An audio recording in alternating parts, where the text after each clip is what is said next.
can't get it down there, as the actress said. Mum, you've thrown it over the back of the sofa now. Can you reach it? Not really. Oh, please do. Oh, sorry.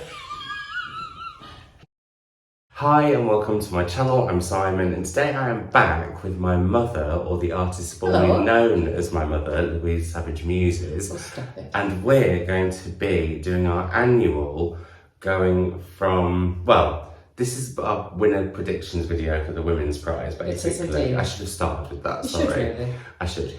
And what we do, for those of you who are new to this channel, is me and my mum go through the shortlisted books in order of preference and then reveal our personal winner. But what I think we should do this year, it's a little bit different, is say whether we think that book will win or we think a different book will win, because I don't think my personal favourite will win. I also would like to do something else as well to start with. I want to try and predict what I think will be your winner. I think I already know what your winner is. I think I already know what yours is, but I could be so wrong. I'm fairly confident in what yours is. Shall we predict? Yeah. What do you think my winner is? I think your winner will be Fire Rush. Interesting. I think your winner will be Black Butterflies. Interesting. Interesting. Interesting. The plot thickens. We shall see. So, yes, all will be revealed shortly. But what are your thoughts on the shortlist overall? I just think this year for me, I can't remember how many years it is since we started reading the long list together. I think it's more. I think I'd say 4. I think I've done it at least 4 times.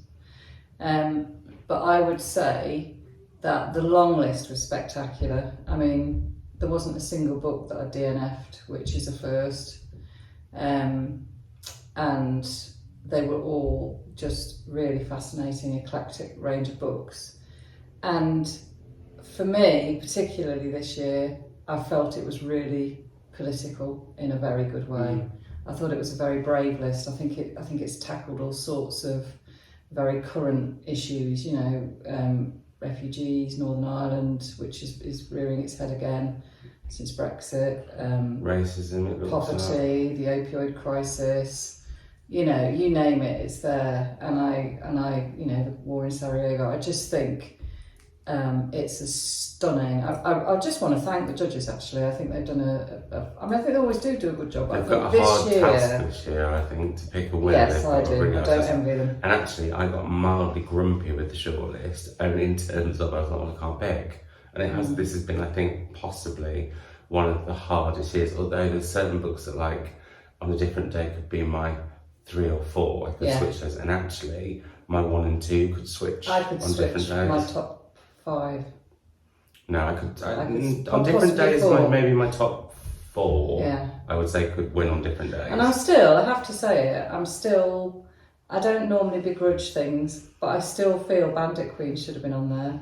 But which one would you have swapped it? Actually, that's not, well, I think you probably know. Yeah. But yeah, anyway, let's get cracking, because this could go on for 75 hours, and we haven't got that much time because the prize might have been announced by then. So, ladies first. Oh, thank you. What is can you just show everyone at home the level of security you've got to, so that I can't see what your list is? The thing is, you have to remember that I know what you were like with your Christmas presents. So, you know, I have to be very, very careful. Thing is, though, I learned through that because I remember one particular Christmas finding several CDs and being really sad because I was like, oh no, I've got. Oh well, there you go. Obviously not from Santa, this is from Mum, because Santa's a different kettle of fish. Yeah. So I have kind of put my books in a bag, obviously. Yeah, as I have. I've just gone about it the normal way. But I found this.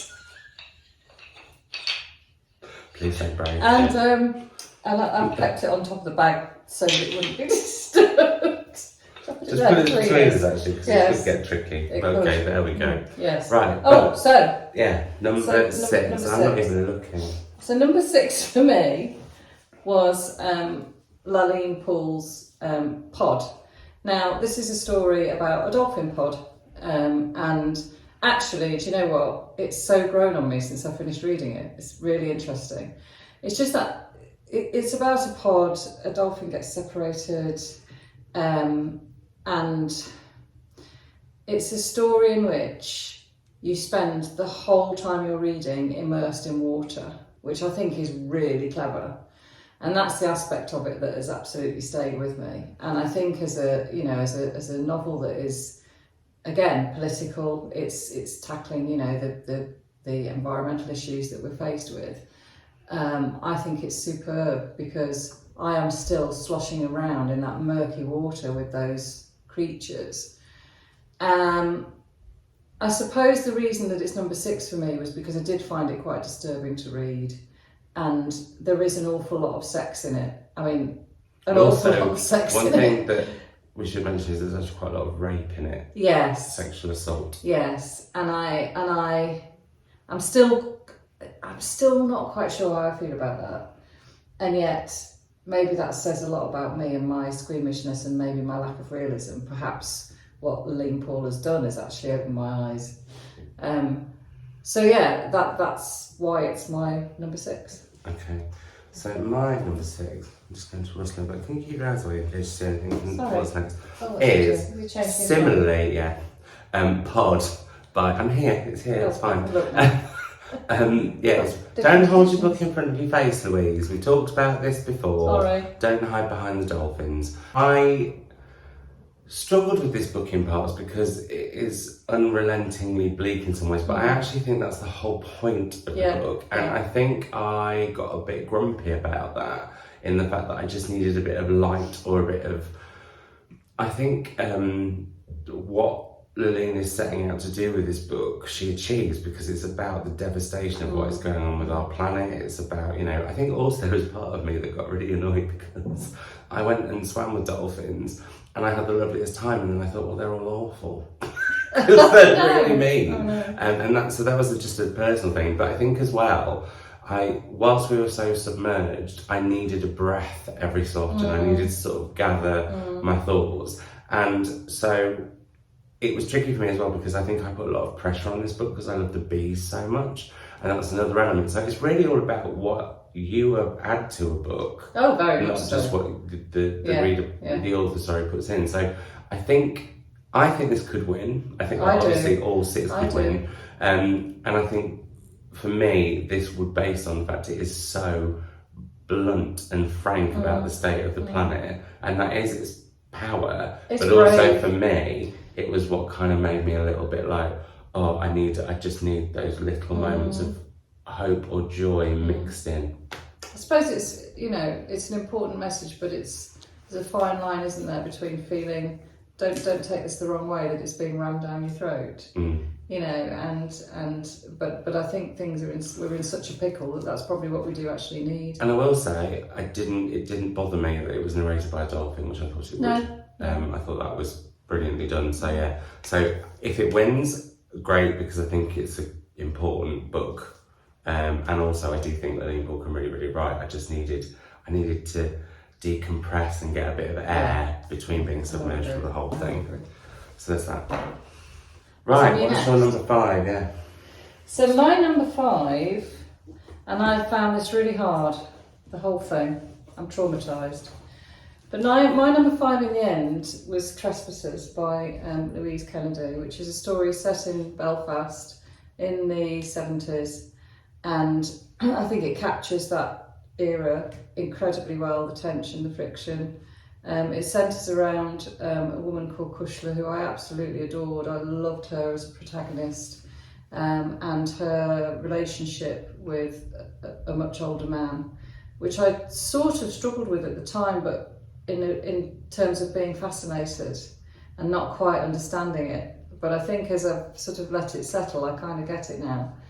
I love the way that a lot of the drama in this novel centred around a pub, and also the fact that she's a primary school teacher, and I rarely, as a teacher myself, I rarely read novels that involve schools that depict the role of a teacher as I see it in my lived experience, and I felt that she did that brilliantly. So I think this is an amazing book, and I think, again, in other years, could easily have been my chosen winner, actually. I thought it was great. What's your number 5? Okay, so my number 5, oh dear, is... Oh, I can't get it out. is Black Butterflies by Priscilla Morris. You can put yours down now if you Thank like. you. I was hoping I would get an arm ache. I really, really like this book and I really admire this book. There was one bit of it that just stopped it from being like a 5-star for me. So we follow Zora, who is living in Sarajevo, as there is sort of conflict bubbling to the surface, and it starts off, I'll never forget the scene where she goes to her mother's flat because they're looking after her, and that people have just moved in because things are so unsettled that people could, and it's such a brilliant way to start the book. However, then her mother and her husband leave because the situation is escalating, and Zora chooses to stay. And for me, what was so incredible and powerful about this book was how, in my head, war, like there's a real build-up and it's really obvious. It isn't the case. This sneaks up on them. But also, I thought like as soon as your country was war-torn, I imagined you didn't have to go to work anymore. You would just stay at home. But they aren't. They're going to work when there's snipers and there's... I don't know where that came from. Like that was just what I assumed, because why would you want to leave a house during that? But that's what this book highlights. There's also an element about it that I thought was brilliant that looks at who we love and why and when, without giving too many spoilers. I want to talk to you about that separately actually, because I thought it was a very, very good bit of the book. But for me, there was an art theme and a theme around bridges that I just felt was a bit on the nose. And also I struggled with the arty bit, but that's just because I do in any book. So that's not Priscilla Morris's fault, because as an arty book, it still was great for me. And the title and what that relates to, I think, is stunning. So I think this is an incredible book. But yeah. That's fine. Okay, so next on my list has kind of surprised me in a way. So my number 4. Is Maggie O'Farrell's Marriage Portrait. Again, I absolutely loved this book. You talk about inhaling it, and it was very much that for me. And one of the things I love about this, so what Maggie O'Farrell has done here is she's taken inspiration from a really famous poem called My Last Duchess by and the painting, I think Browning. she said. There is a painting of the Duchess of Ferrari, and it's one of my favourite poems. I absolutely love it. And the thing about the poem is it's all about male power and male dominance, and the idea that somebody, because they're male and because they're wealthy, can just silence a woman and nobody can bat an eyelid. And what I think, for me, this is at the core of what the Women's Prize is doing. It's putting women back into history.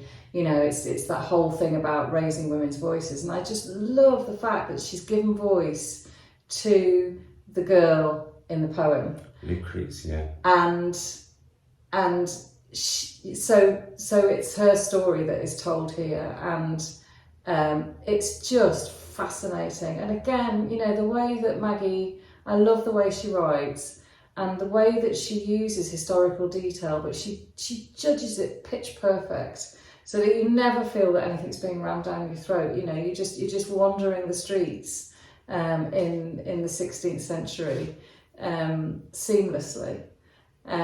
So yeah, I think this is marvellous. It was unputdownable for me. Oh, and the tiger. You can see from the book cover there's a kind of jungle theme, but there is actually a tiger in this story as well. And I just thought the way that was described was just fantastic.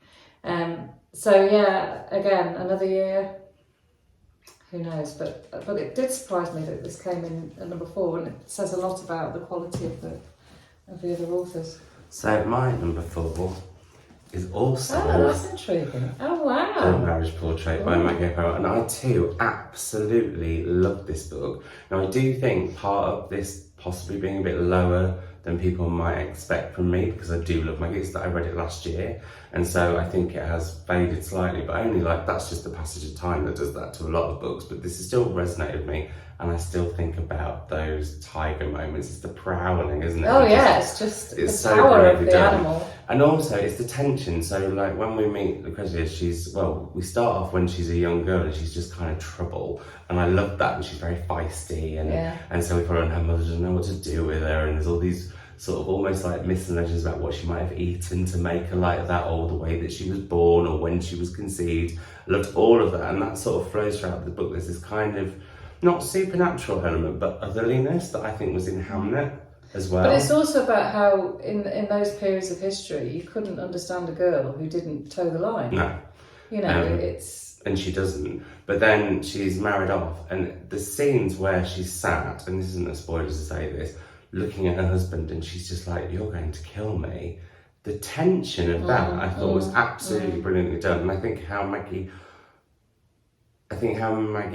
delves into her as a character is fascinating, and the period of time that the book is set. But also, I thought the way she handled the story as it unfolds was really satisfying. Yeah. I know some people have found it a bit either way. I'm not going to give any spoilers, I think but I thought it was done brilliantly. So yeah, again, a surprise for me, and I love this book. And if she wins, like, I'll be just like I would Black Butterflies. If Black Butterflies wins, that's amazing, because I think Priscilla Morris is going to have like an amazing career ahead of her. I would be happy for Maggie O'Farrell to win, and that's not a cop out to say it, just genuinely this year. Yeah. I would. Same with Pod. Right, what's your number 3? So my number 3, I think you're going to fall off your chair. Oh, that does surprise me. Isn't it interesting what reflection and... Only because you kept crying over that. Yeah, no, I did. I think this is a marvellous... I mean, Simon's already explained the premise and so on. I think this is an absolutely beautiful book. I thought it was beautifully written, and I do love art in literature.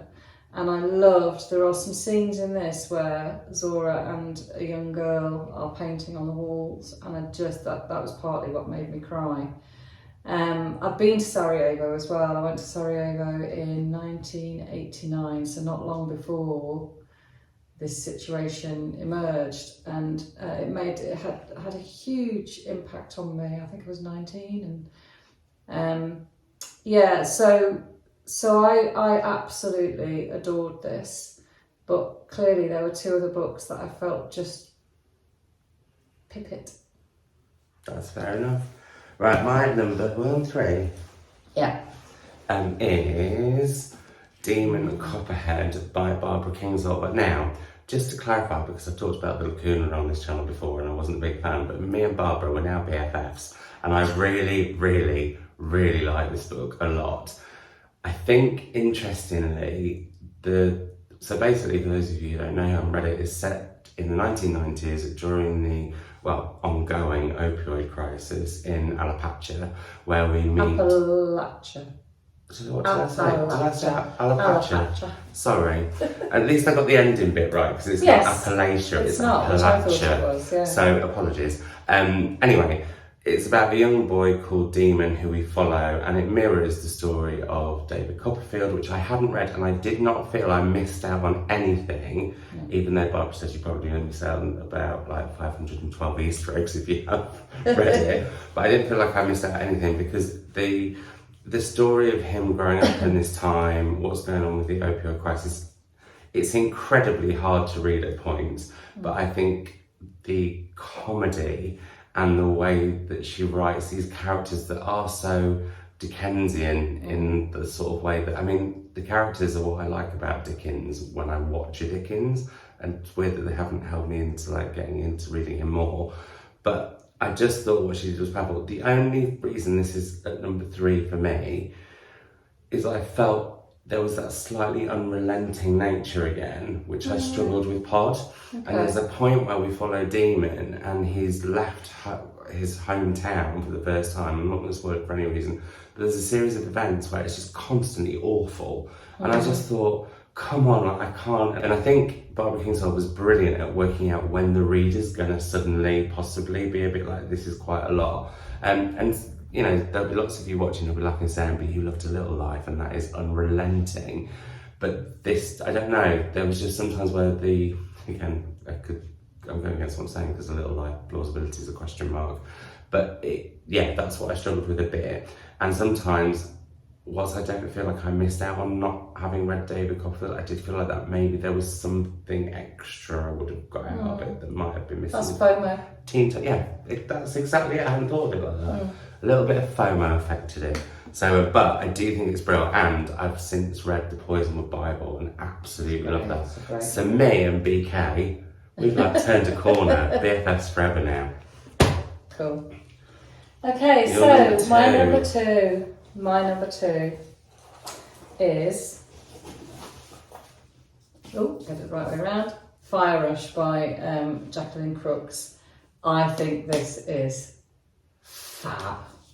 I think there is so much in this novel, I don't even know where to start. I think what's really clever about it is that you start with the sort of grime and thrust of that underground nightclub in London in the 1970s. And a love story. And the way that she writes about love really hit me. Again, this is a novel that it's making me well up now, it made me cry. She also writes about grief brilliantly. And then, you know, we end up in Bristol and we end up in Jamaica, and she captures those places. I mean, I know Bristol quite well, and she captures those places so fantastically. And this novel about, you know, it is about female resilience, and it does offer some hope as well, and the music that floods through it, and I really don't know how she did this. And again, any other year, this could be my winner easily. I know that I'll cherish this book forever. I think it's fabulous. It says on the back, this is our dancing time. And, you know, you kind of feel that whole thing about female friendship is in here as well. There's you know, so many different aspects of being a woman are in this novel. So if it wins, you know, it's absolutely what the Women's Prize, for me anyway, you know, stands for. And I'm just in awe of her. I think, is it her debut novel? It's her debut novel, which has got a short story collection, which I mean, I just think, yeah, how do you do that first time around? I'm jealous. So, my number two is Trespasses by Louise. Now, I didn't think I was going to enjoy this one. Oh, brilliant. Because, one, I don't really love the cover. It doesn't really do anything for me. You see, I did like the cover. I think it's perfect for the context. I guess. You get the sense that she's disappearing. And also turning away a bit. And anyway. I like it. Anyway. So, I wasn't sure that this was going to be for me. Also because I'm really hit and miss with Irish literature and Northern Irish literature. Sometimes I love it, sometimes I really, really don't. And I don't know if, having spent time in Northern Ireland last year and getting to sort of know more about the Troubles and going on a coach ride, which the driver explained the Troubles the most simplistic and brilliant way. It still took him about 15 minutes, but it was absolute, and it just gave me this. This was so nearly my number one choice because the writing in here, I think the way that she writes, it's almost simple, but yet it's so vibrant, and I don't know how there's like an alchemy going on here. There is. And this is why I don't think, and I think we were at the Queen's Reading Room Festival yesterday, and Sarah Perry said she's not worried about AI and writing because there's alchemy within writing, that if it's great writing, you just can't fake it. And I feel very much about this. Like, I loved Kushner as a character. I was totally with her while she had this awful affair. The fact that it's about the Troubles and yet it's sort of not, I thought was really brilliantly done, because there's a real generosity in Louise Kennedy's writing. Clearly she has thoughts on what happened, but she tries. I don't know, even tries. She tries not to be part of it. Yes, exactly. And I think the way that she handled that was fantastic. I thought the way that it gave you just so much in, again, this simplistic, quite a short, sharp novel. Like, I just couldn't stop reading. You see, I think it is very much about conflict in Northern Ireland, because I think what she shows brilliantly in this novel is that those situations affect everybody. Yes, but what I mean is, it's absolutely everybody. You know, it doesn't matter what side you're on. You're equally destroyed by it. But what I mean is more that it's very much there. But I think it's something that I really like in a lot of novels, like with Damon Galgut's The Promise, where what is going on and the turmoil around these people is so part of their lives. Yes. But actually the domestic dramas are also really at the forefront of their lives. So I think there's a real... It feels like normal lived experience is what you're trying to say, I think. And I think maybe that's where Black Butterflies, I felt, didn't do it so much for me, because there was quite extreme things going on during that extreme time. Yeah. I didn't feel there was like so much every day. But they're different, and you can't equate Sarajevo to Troubles. But with this, it was just that, I just totally, the pub, I'm not bothered about pubs, but like I enjoyed being in the pub with everyone. I loved the relationship with Priscilla and her mother. There was just so much that I loved about this, and this so easily could have been my winner, because it's one of my favourite books of the year. I'm really pleased about that, because I didn't expect, I didn't expect to like that book as much as I did. I genuinely didn't. Well, no surprises now. No, we've got no surprises left. We've given the game away. So my winner this year is Demon Copperhead by Barbara Kingsolver. You've explained, the premise and so on. I think for me, it comes down to I'm a lifelong socialist, and I'm not remotely shy about that. And I think giving voice to this incredibly deprived community that have been so victimised and so exploited by the wealthy, and still are, and probably will be, ad infinitum. I mean, I think to sort of resurrect Dickens as well. There's a message there, because Dickens was writing about poverty in Victorian England, and that's 100 and odd years ago, and it's still happening. It's still happening everywhere. So for me, that alone, the power of that, and the fact that it's told by a woman through the eyes of a young man, I also think is really, really important, because that's kind of turning things on its head as well. There's another reason, and my other reason is because, as you know, Simon, I have this thing about books being 300 pages long. It really, really irritates me. I mean, I haven't done any hard and fast research, but my guess is that if somebody did some research and typed, how all the novels published this year, how many average number of pages, my guess is it'll be around about the 300 mark. I think it'll be more like 250. Do you? Well, yeah, maybe. But you get my point. And I think it's wonderful that we are, Ruth Zeki's novel that won last year was a really meaty novel. And I get what you're saying about, you get to a point and you get a little bit weighed down. But I think that's the thing, that in the hands of a really capable, experienced novelist, they work that, and they know when to draw back. And actually life's like that as well. You have these patches and these whatever. I think this is. I don't know how she did it. Again, it's a bit like Fire Rush. I don't to be and the narrative voice is so brilliant. I mean, he is consistent. How many pages is it? I don't know. Is it about 600? 500 and something. But to maintain a consistent, I never for one second don't think he's demon, ever. I totally believe. In fact, I'm a classicist, so I study. I've studied certain texts over and over again for years and years and years. So, Odysseus, for example, is real to me. He is real because I've got my version of him, or Aeneas, or whoever it might be, Oedipus, I don't know. And I think Demon is like that. I think he's just become a real person, I'm just in awe. So there we go. That's my winner. So, no surprises, but my winner is Fire Rush by Jacqueline Crooks, which I enjoyed so much I dropped it in the bath. So there You never do that. I never do that, but I have with this one. I need to get a finished copy. I'm very, very upset about it. I took it everywhere with me, and also when I wasn't reading it, I was listening to it. Right. And for me, that I don't know if that's fair against the others that I did that kind of thing, because Really it brought the music even more to life for me, and it brought the characters even more to life.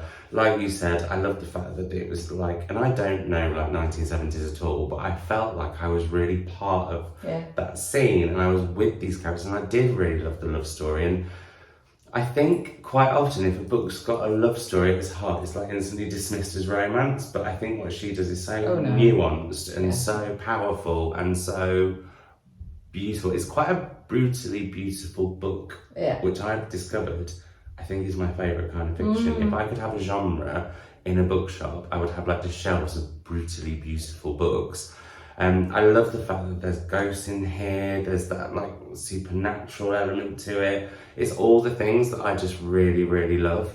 And I'm so excited to read her short story collection, because I think that's just going to be a real treat. And also I'm just really excited to see what she does next. But this book just had me. I just found this so, and also it felt different. It felt quite different to a lot of things that I've read. And that to me really excites me, because I think when you read a lot, or even when you read like, you know, a book a month, it'll be those ones that are quite strikingly different that stay with you, and this has stayed with me, and I know I will re-listen to it. Yeah. Which... If you looked at the premise on paper, you'd think you can't do all that in a novel. Yeah. You just, no, can't do it. But in my eyes, she does. Yeah, I think it's amazing. I love that you've chosen that, because it kind of redresses the balance for me, personally. I'm just very upset that I've held such a water-damaged book up on my channel, honestly. Whilst also having a candle going out the back of my head, so it's all been a delight for everyone. So that is our predictions. We have no idea. Actually, no, I'm going to say to you, which one do you think Demon Copperhead will also win, or is that just your personal winner? No, that's my personal winner, but I also think it could win. I mean, she's won the Pulitzer for it this year.